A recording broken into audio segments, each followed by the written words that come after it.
And now we're going to move to another issue of the morning. Big story. Facebook whistleblower is now accusing the social media giant of misleading the public and the company's investors. Former product manager Frances Hagen saying that Facebook places profit over safety when it comes to its products. We're joined now by a company executive, Monica Baker. She's the vice president of content policy at Facebook.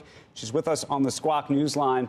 Monica, you watched the 60 Minutes interview last night, and effectively she said that the company changed the algorithm such to create more engagement by surfacing stories that involve either misinformation or effectively hate. What do you make of that? Well, first of all, that's absolutely not accurate. The news feed algorithm change that was referenced was from 2018, January 2018. That was designed to prioritize meaningful interactions between friends and family. So basically to have the exact opposite effect. It was supposed to connect people with the ability to have conversations with their friends and family, which research told us would be good for people's well-being. And since then, of course, we have, and by the way, we knew that would have a hit to our business, and there was a hit to our business. But what we've done is continue to watch how the news feed experience is for people, and we've continued to make refinements to it over time. And so if you look, we actually published our demotions, meaning the types of content that we reduce the distribution of the news feed.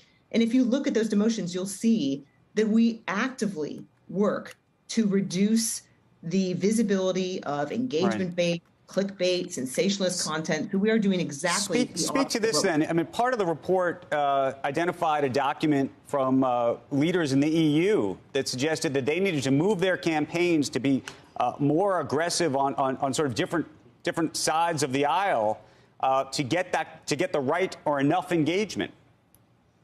Well, anecdotal feedback from people about why certain posts that they have posted are doing well or not doing well is not the same thing as showing that we have somehow decided to prioritize clickbait or engagement bait. We have done the opposite. And the meaningful social interactions change, which was the January 2018 change, was something that actually, as you probably know, had an impact on reducing news content and public content and the sorts of content that might lead people to polarization. And, this is a stat, Andrew, that I think people don't often realize. Only about 6% of the content in people's newsfeed is political content. That is not what we are about. We are about trying to connect people with friends and family, groups and pages they've chosen to follow, sure, but this is about giving people a place where they can have meaningful conversations. And, just kind of a funny anecdote, but if you think around the elections, we saw more of an increase, in fact, double the increase in posting on Halloween about Halloween than we did about the elections on Election Day. So, this is a place where people can connect with family and friends, and it continues to be so. And any suggestion that we are trying to prioritize engagement bait is blatantly false. Let's talk about some of the mental health issues.